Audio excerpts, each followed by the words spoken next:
ऐसे जब 20 साल पहले मैं खड़ा हुआ था ऐसे किसी ऑफिस में जाके, तो मुझसे पूछा गया था कि क्या है। किसी डायरेक्टर के असिस्टेंट ने पूछा था क्या है। मैंने कहा एक्टर हैं। बोले दिखने से तो लगते नहीं हो एक्टर हो। तो क्या होता था कि इंडस्ट्री में हमेशा ये चलन था कि एक्टर हीरो जो होता है वो 6 फुट का होता है और गोरा होता है और लंबा चौड़ा बल्ले छल्ले होते हैं। मतलब हम तो बस ऐसे ही चले गए थे, ऐसा समझता था वो।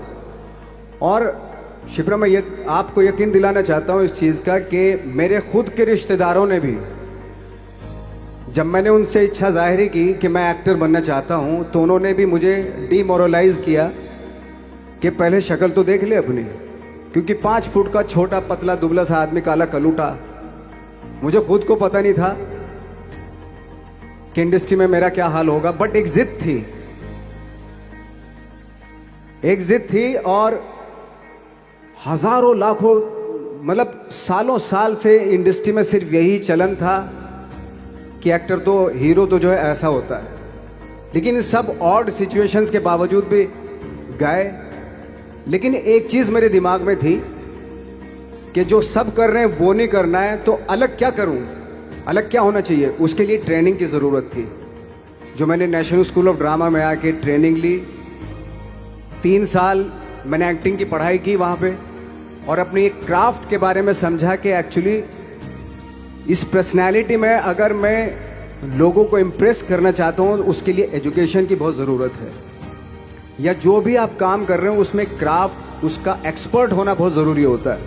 ऐसे ही हवा में नहीं कि जैसे पहले होता था, अरे यार तो बहुत खूबसूरत दिखता है, फिल्मों में जाके काम करना शुरू कर दे। ऐसा नहीं। किसी चीज़ को बारीकी से जानना, उसके लिए ट्रेनिंग की, एक्सपर्ट्स की, एक्सपीरियंस की ज़रूरत होती है। तो मैंने ट्रेनिंग ली नेशनल स्कूल ऑफ ड्रामा से, और 2000 में मैं पहुंच गया मुंबई। मुंबई पहुंचने के बाद जब हम किसी ऑफिस में जाते थे, आई थिंक उससे पहले चलन नहीं था बिल्कुल भी। हम लोग गए, जैसे मैंने बताया कि ऑफिस में खड़े हो के, भाई हम एक्टर हैं, काम दोगे क्या। तो बोले पहले हुलिया तो देख अपना तू। तो ये हर बार सुनने के लिए मिलता था, और वो बात भी सही थी, क्योंकि उससे पहले कभी कोई आपने देखा नहीं होगा कोई इतना बड़ा, कोई इतनी सी पर्सनैलिटी का 5 फुट 6 इंच का आदमी, पतला दुबला सा मरियल सा, कि कभी ये इस तरह के लोग एक्टर भी बन सकते हैं, हीरो भी बन सकते हैं, स्टार भी बन सकते हैं। ऐसा चलन था ही नहीं। मैं कॉन्फिडेंट था बिकॉज ऑफ माई ट्रेनिंग। मैंने ट्रेनिंग ली थी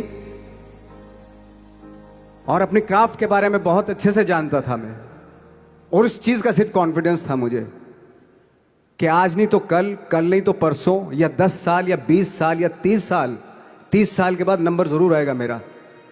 मैंने कभी भी अपने को टारगेट नहीं दिया मैंने कि अगर 2 साल ट्राई करके देखता हूं, उसमें अगर हो गया तो ठीक है, वरना कोई दूसरा फील्ड अपना लूंगा। ऐसा कभी नहीं। जिस चीज का पैशन होता है, जज्बा होता है, अगर आप दिल से चाह लो ना, तो पूरी दुनिया झुक जाती है उसके ऊपर।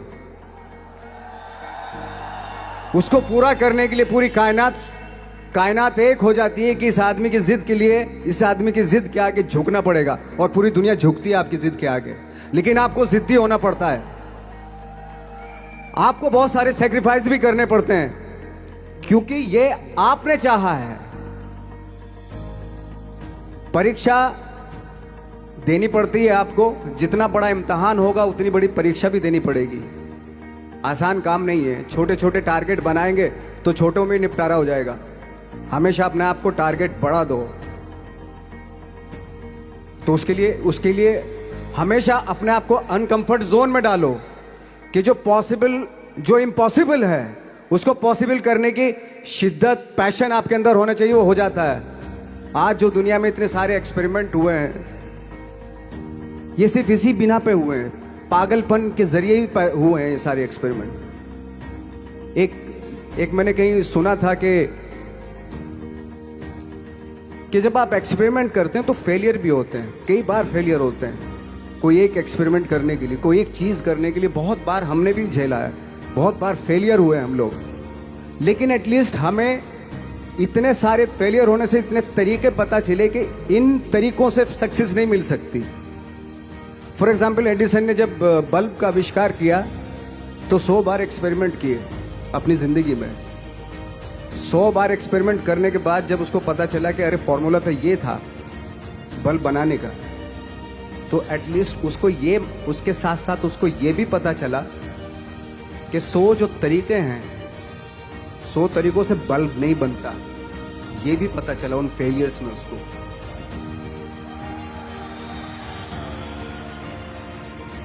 जब हम लोग मुंबई आए तो हमें मालूम था हमारे पास पर्सनैलिटी नहीं है, हमारे पास बैक नहीं है, या हमारे फादर दादा परदादा तो फिल्म इंडस्ट्री में है नहीं, हम ही हैं। तो हमें क्या करना चाहिए? इसलिए लोगों के बीच में घुसे रहते थे, आम लोगों के बीच में घुसे रहते थे, उनका एक्सपीरियंस सुनते थे, उनको ऑब्जर्व करते थे। तो आई थिंक मेरे पास 15 साल तक, 10-12 साल तक कोई काम नहीं था। जैसे आपने बताया कि बहुत ही 10-10 सेकंड के रोल करके घर में आके बैठ जाता, पूरे साल खाली बैठे रहते थे हम लोग। लेकिन एक चीज थी कि लोगों के बीच में रहते थे। लोगों के बीच में रहने से ये एहसास हुआ हमें कि तरह तरह के लोग हैं, लेकिन हमारी इंडस्ट्री में सिर्फ एक ही तरह की एक्टिंग होती है।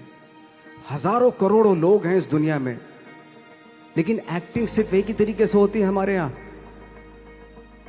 तो मुझे लगा यार, ये मैं तो ट्रेन भी हूं, मुझसे अपनी आर्ट भी आती है, और हजारों लोगों को मैं ऑब्जर्व भी कर रहा हूं।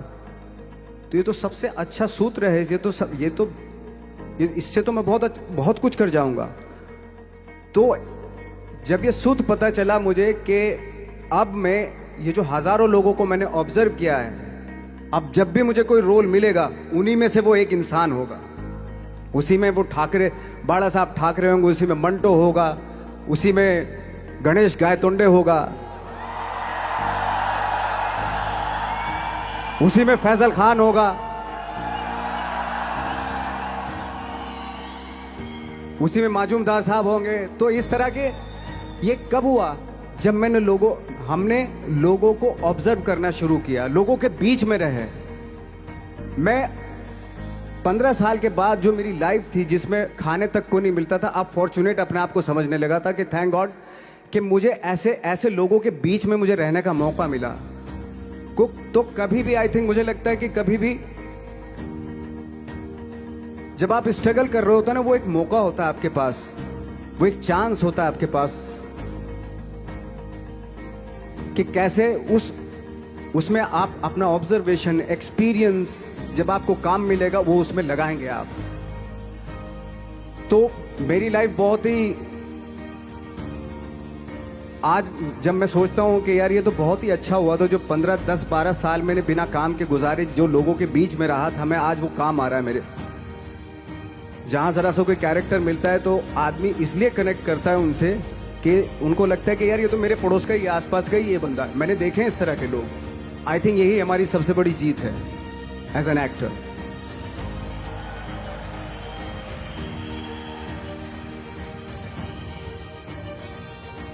ऑफ कोर्स स्ट्रगल में बहुत सारी चीजें सेक्रीफाइस करनी पड़ती हैं, क्योंकि खुजली आपको हुई है, आप ही को मिटानी पड़ेगी। आप जो आप हैं वो आपने बनना चाहा था, और अगर डिसअपॉइंटमेंट आ रहे हैं तो आप तो कंप्लेन भी नहीं कर सकते, क्योंकि आप ही ने चाहा था ये बनना।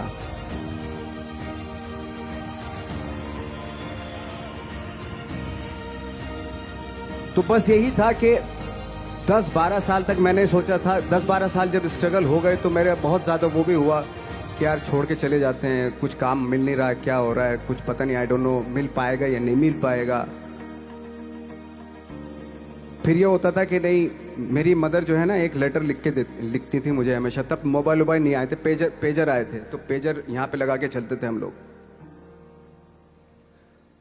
जब उनको मालूम हो जाता था कि भाई बंदा जो है ना थोड़ा सा फ्रस्ट्रेशन में है, डिप्रेशन में है, क्योंकि काम नहीं मिल रहा, तो मेरी माँ मुझे एक लेटर लिखती थी। उस पर लिखती थी कि लिखने के बाद एक लास्ट में लिखती थी कि 12 साल में कचरे के दिन भी बदलते हैं, तू तो इंसान है, तेरा दिन भी बदलेगा। तो उन सब चीज़ों को देख के कोई एक शेर, कोई एक कोटेशन, कोई इस तरह की जो मोटिवेट करती है जो लाइंस आपको, उनका रहना, उन पे बिलीव करना बहुत ज़रूरी होता है, क्योंकि वही चीज़ आपको मोटिवेट करती हैं आगे बढ़ाने के लिए। और जब ख़राब वक्त होता है आपको, वो लाइंस, वो पोएम्स, वो सारी चीज़ें आपको संबल देती हैं, मजबूती देती हैं, ताकत देती हैं। और मैं जिस गांव से आया था, डिस्ट्रिक्ट मुजफ्फरनगर के एक छोटा सा गांव था बुढ़ाना। जब हमने शुरुआत की थी वहां पे, जब मैं था वहां पे लाइट भी नहीं थी। 1 घंटे के लिए रात में कभी आ गई, या 1 महीने के बाद हल्का सा मुंह दिखा के चली गई। इस तरह की लाइट इस तरह होती थी। वही लैंप में पढ़ना स्टार्ट किया, लैंप। तो छोटे से गांव से आने के बावजूद फिर दिल्ली मतलब छोटा सा, उससे बड़ा शहर भी हमें ऐसा लगता था पता नहीं क्या है, मतलब डर लगता था। मैं जब मुंबई में आया था तो मैं 15 दिन तो घर से बाहर ही नहीं निकला था, क्योंकि इतनी स्पीड देख रहा था मैं कि इतनी स्पीड में तो हम चल ही नहीं पाएंगे, इस शहर के साथ शायद हम कनेक्ट नहीं कर पाएंगे बिल्कुल भी। तो इस तरह के डर थे। लेकिन ऐसी जगह पे आ गए थे कि अब जाना भी मुश्किल था। तो मतलब वापस नहीं जा सकते थे। वापस इसलिए नहीं जा सकते थे कि बहुत सारे डर थे। वापस अगर चले गए तो थिएटर के जो मेरे दोस्त थे वो बोलते, क्यों भाई वापस आ गए तुम भी, जैसे बहुत सारे लोग वापस आ रहे तो तुम भी वापस आ गए, चलो लग जाओ, ठीक है। गांव में इसलिए नहीं जाता था अपने कि जो पहले ही बोलते थे वो लोग कि शक्ल तो देख ले, फिर हार के उनके सामने चला गया तो क्या बोलेंगे वो तो वही बोलेंगे कि हमने तो पहले मना किया था कि मत जाओ, क्या सूरज शक्ल थोड़ा ही थी तुम्हारी स्टार बनने की, एक्टर बनने की। तो ये बहुत सारे डर थे जिसकी वजह से मैं अपने ना तो गांव जाता था, ना जहां से ट्रेनिंग ली थी दिल्ली से, ना वहां जाता था। मैंने जो भी है मरना जीना मुंबई में ही होगा। रही बात सक्सेस की, सक्सेस अगर 30 साल बाद भी मिलेगी उसके लिए भी मतलब तैयार रहना चाहिए। सक्सेस की कोई डेट नहीं होती, कोई तारीख नहीं होती, कोई टारगेट नहीं होता कि इतने ही दिनों में मिल जाएगी। इंसान का काम होता है, आई थिंक मुझे लगता है कि मेरे हिसाब से मुझे लगता है कि लाइफ ना हमेशा अपने आप को लाइफ में पुश करते रहो।